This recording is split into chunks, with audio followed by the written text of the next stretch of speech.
ছাড়া, অন্যায় স্বীকার করে পালানো ছাড়া বিকল্প কোনো পথ নেই। আজকের বক্তৃতার লড়াই নয়, বক্তৃতা শোনানোর লড়াই নয়, আইনি লড়াই আমাদের লড়তে হবে। আমি আপনাদের একটা উদাহরণ দিয়ে বুঝাচ্ছি। আমি আমিনুদ্দিন সিপিএম থেকে ভোটে দাঁড়িয়েছি। আমার আলী হোসেন ভাই কংগ্রেস থেকে বা কোনো একটা দল থেকে ভোটে দাঁড়িয়েছে। ভোট হয়ে গেছে, গণনা হচ্ছে। আমার ভোট পড়েছে 500। আলী হোসেন ভাই দেখছে দুটো মদখোর রাস্তায় শুয়ে মাতলামি করছে, ভোট দিতে যাচ্ছে না। উনি খুব তোষামদি খোসামদি করে দুটো মদখোরকে তুলে নিয়ে, ভ্যানে করে তুলে নিয়ে বলছে ভোট দে। আলী হোসেন ভাই মদখোর জিজ্ঞাসা করতে কোথায় ভোট দেব? তা বলছে তুই ভোট হাত চিহ্নে ভোট দিবি, আমি কংগ্রেস, আমাকে ভোট দিবি। দুটো মদখোর গিয়ে হাতে দুটো ছাপ মেরে আসলো। ভোট গুনে দেখা যাচ্ছে যে আমিনুদ্দিন পেয়েছে 500, আলী হোসেন ভাই পেয়েছে 500, দুটো ভোট। কে জিতলো কে হারলো আপনাদের জিজ্ঞেস করছি। প্রশ্ন বুঝতে পারেন? কে হেরেছে? আমি হেরেছি, আলী হোসেন ভাই জিতেছে। কেন? তার ভোটের সংখ্যা আমার থেকে দুটো বেশি, তাই সে জিতে গেছে। এই দুটো ভোট কার? এই দুটো ভোট হলো দুটো মদখোরের। তবু মদখোরের দুটো ভোটের দাম আছে, যার জন্য আমি হেরে গেলাম, উনি জিতে গেলেন। পার্লামেন্টে ভোট হচ্ছে, কে প্রধানমন্ত্রী হবে? 545টা সিট। একদিকে ভোট পড়েছে 222, আর একদিকে ভোট পড়েছে 223। এই এমপি যারা ভোট দিয়েছে তাদের মধ্যে একজন এমপি আছে মদখোর। সেই মদখোর এমপির ভোটে একজন পুরো দেশের প্রধানমন্ত্রী হতে পারলেন, আর একজন নিচে বসে 5 বছর শুধু হাহুতাশ করতে হবে, আফসোস করতে হবে। আজকের এই আন্দোলনটা হলো গণতান্ত্রিক পদ্ধতির আন্দোলন। ভারতবর্ষে 30 কোটি মুসলমান বাস করি। যতক্ষণ পর্যন্ত 30 কোটির মধ্যে 20 কোটি সংখ্যাগরিষ্ঠ মুসলমান রাস্তায় নেমে আন্দোলন না করব, রক্ত না ঝরাবো, যেহেতু 288/232 ভোটে হারজিত হয়ে গেছে, অর্থ সংশোধনী বিল পাশ হয়ে গেছে, রাষ্ট্রপতির উচিত ছিল ভারতবর্ষের জনগণের পরিস্থিতি দেখে ওই সিদ্ধান্তের উপরে সই করা। কিন্তু সে তো বর্তমান কেন্দ্রীয় সরকারের পোষা গোলাম, রাষ্ট্রপতি নয়। তাকে পুতুল করে বসিয়ে রাখা হয়েছে। নরেন্দ্র মোদী, অমিত শাহ ইঙ্গিত ছাড়া এই রাষ্ট্রপতি এক পা তুলবে না। সুপ্রিম কোর্টে যাদের বসিয়ে রেখেছে বিচারপতি, তারাও সাম্প্রদায়িক দল নরেন্দ্র মোদীর পাচাটা গোলাম। সেখানেও আমরা যাবো, কেস করব। বাবরি মসজিদের মতো ফায়সালাটা কোন দিকে যাবে তা এখন অনিশ্চিত। রাষ্ট্রপতির উচিত ছিল ভারতবর্ষের জনগণ, বিশেষ করে মুসলিম জাতি কোন দিকে সংখ্যায় বেশি দেখা। 48 ঘন্টা কাটতে না কাটতে রাজ্যসভায় পাশ হয়ে গেল, রাষ্ট্রপতি সই করে দিল। এটা অর্থ সংশোধনী বিল পাশ হল।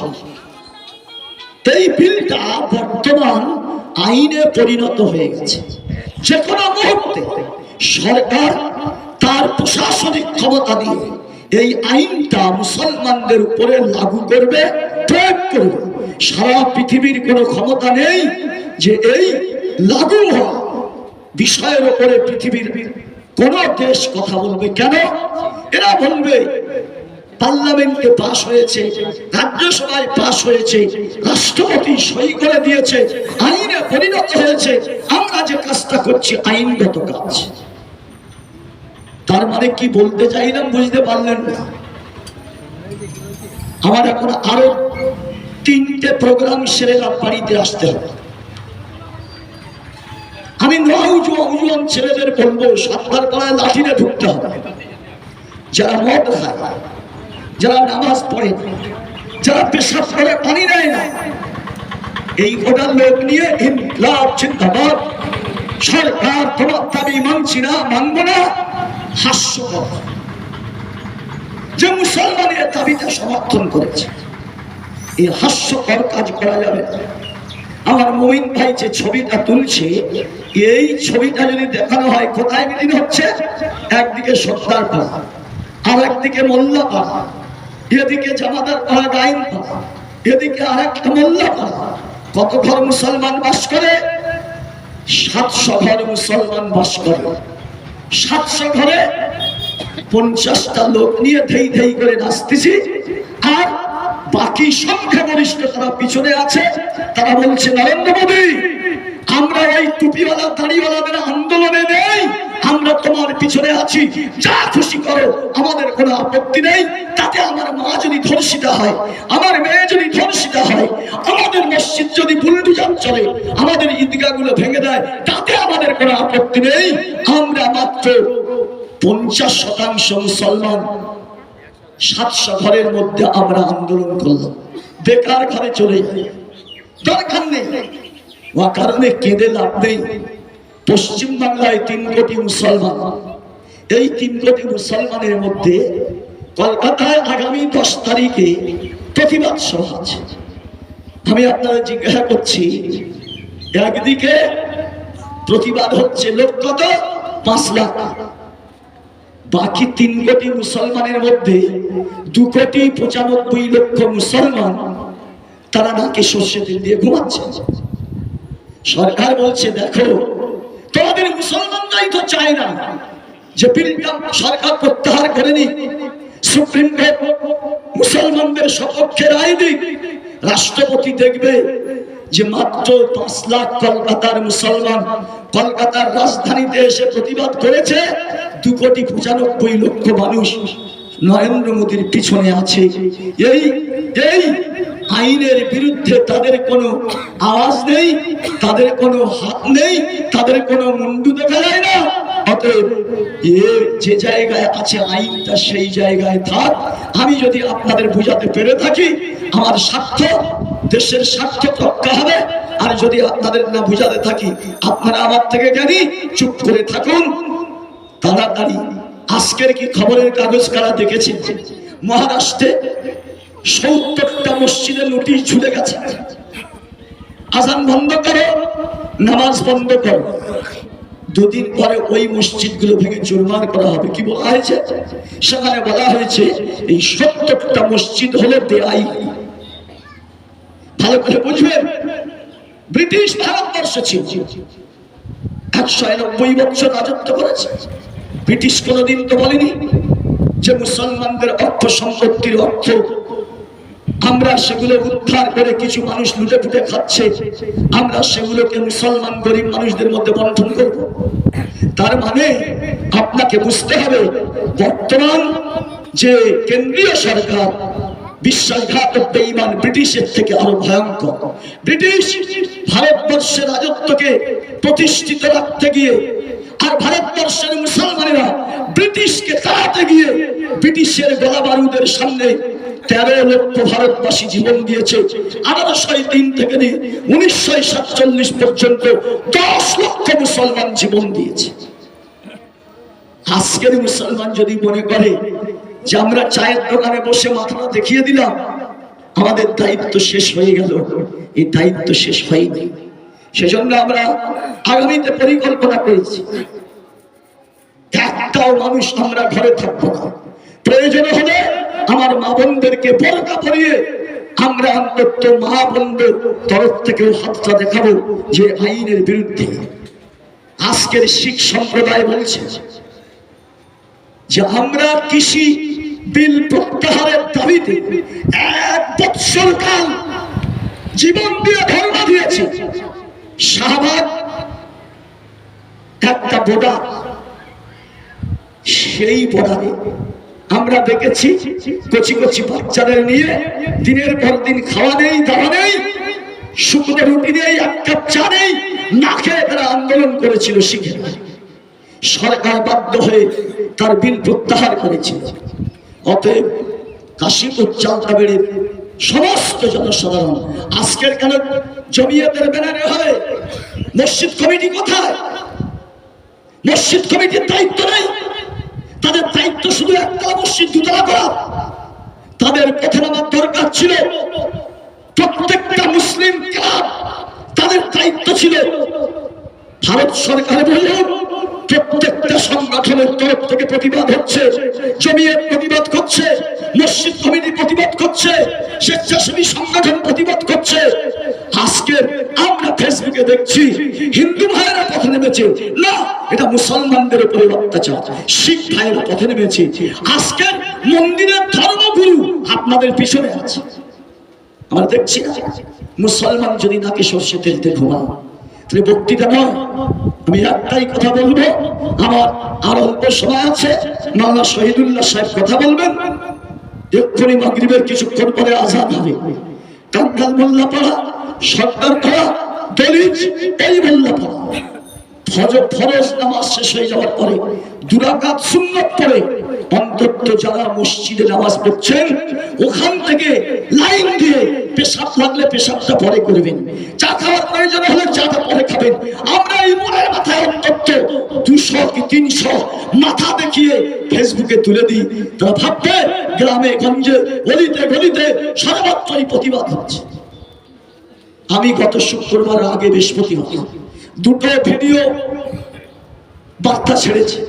তাতে বলেছিলাম শুক্রবারের নামাজের পরে মসজিদের বাইরে এসে সমস্ত মুসল্লিদের নিয়ে প্রাথমিক স্তরে একটা বার্তা ছেড়ে দাও, এই বিল মানছি না, মানব না, এই বিলের বিরুদ্ধে আমরা লড়ছি, লড়ব।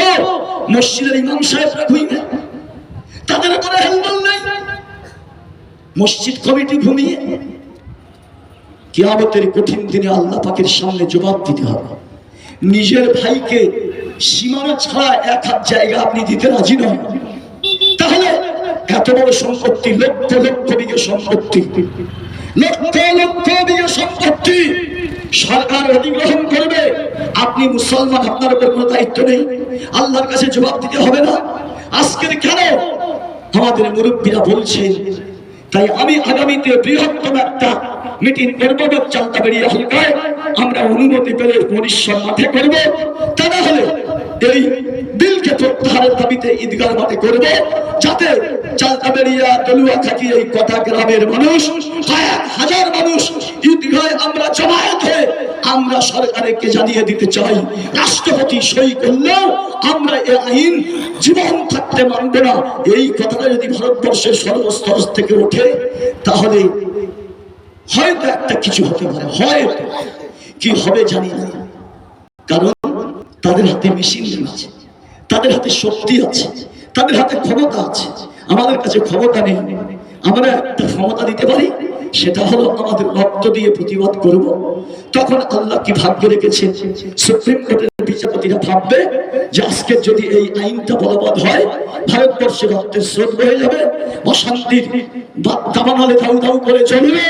সুপ্রিম কোর্টের বিচারপতিরা কি ভাববে, একটা জায়গা বাকি আছে, 3টে পদ বন্ধ হয়ে গেছে, পার্লামেন্ট, রাজ্যসভা, রাষ্ট্রপতি। এখন সুপ্রিম কোর্ট সিদ্ধান্ত কি দেবে, উপরওয়ালা কি সিদ্ধান্ত করে রেখেছে সেটাই হলো কথা। যে সমস্ত ভাইরা আছেন, মাওলানা শহীদুল্লাহ সাহেব কথা বলবেন, আমি মাগরিবের পরে শুধু দেখে যাব। অন্তত ফেসবুকে আমরা বলতে পারি যে ঈদগাহ মাঠ চত্বরটা একদম প্যাকটাপ হয়ে রাস্তা বন্ধ করে দিয়ে তারা আন্দোলন করেছে। এই ছবিটা মিডিয়াও আমাদের সঙ্গে বেঈমানি করছে।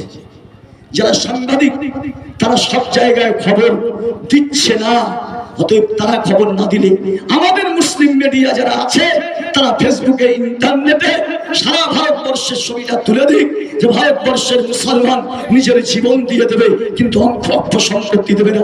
এটা যদি প্রমাণ মুসলমান করতে পারে, ২-১০,০০০ জীবন যদি না দিতে পারে, তাহলে মনে হচ্ছে এই সম্পত্তি উদ্ধার করা মুসলমানদের জন্য সম্ভব হবে না। আমি মাগরিবের পরে ৫-৭ মিনিট কথা বলবো, তারপরে আরো অন্যান্য আমার আসবেন, তারা কথা বলবেন। আমার এখন মুলটি রায়পুর বদ্রহাট সেরে বড়মারিয়া জলসা আছে, আসতে হবে। আমি শুধু মাগরিবের পরে একটু দেখে যাব। যারা নামাজ পড়তে যাবেন, বাকি আমার মনে হয় নওজোয়ান সাথীদের বলবো যে একটু টিপল টিপলে ব্যবস্থা করো, এখানে আমরা একটা নামাজের ব্যবস্থা করবো। রাস্তায় এখানে দাঁড়িয়ে আমরা শুধু ৫ মিনিট একটু নামাজটা পড়ে নেব, বাকি মসজিদে গিয়ে মুসল্লিদের টেনে আনুন, মসজিদের আপনার মতল্লিদেরকে টেনে আনুন, তাদেরকে বলে যাই আজকের ঈদগার মধ্যে জমিয়েতে বেনারে হচ্ছে, আবার ২ দিন পরে এখানে মসজিদ কমিটির পক্ষ থেকে হোক, মোল্লাপাড়া মসজিদ কমিটি, আমাদের মসজিদ কমিটি, ওই আপনার টেলিস মসজিদ কমিটি, এবার মসজিদ কমিটি, ৪টে-৫টা মসজিদ কমিটি মিলে এখানে একটা সভা করুক, এদের হয়ে যায় নওজোয়ান ছেলে যাদের ক্লাব আছে, ক্লাবের হোক, তাহলে ভারতবর্ষে যাবে। ক্লাবের ছেলেরাও সচেতন হয়েছে, জমিয়ত সচেতন হয়েছে, মসজিদ কমিটি সচেতন হয়েছে, এলাকার আপামর জনসাধারণ আপনার জেগে উঠেছে। আর উপায় নেই, আমাদের এই আইনটা প্রত্যাহার করতে হবে। এভাবে যদি না করি, এই ২-৪টে লোক নিয়ে ৩জন ৪জন ৮জন বক্তা ঘেমে গেল, ১-৩ ঘন্টা ধরে হ্যাং করেন না ত্যাং করেন না, বক্তৃতা পর্যন্ত শেষ হয়ে গেল, এতে কিছু হবে না। গণতান্ত্রিক পদ্ধতিতে সংখ্যাগরিষ্ঠতা দেখিয়ে আমাদের আন্দোলন করতে হবে। আল্লাহ পাক আমাদের বোধগম্যতা দান করুন। এখন আমাদের সামনে আমাদের এলাকার অত্যন্ত সমাজসেবী জনাব হযরত মাওলানা শহীদুল ইসলাম সাহেব অল্পক্ষণ কিছু কথা বলবেন।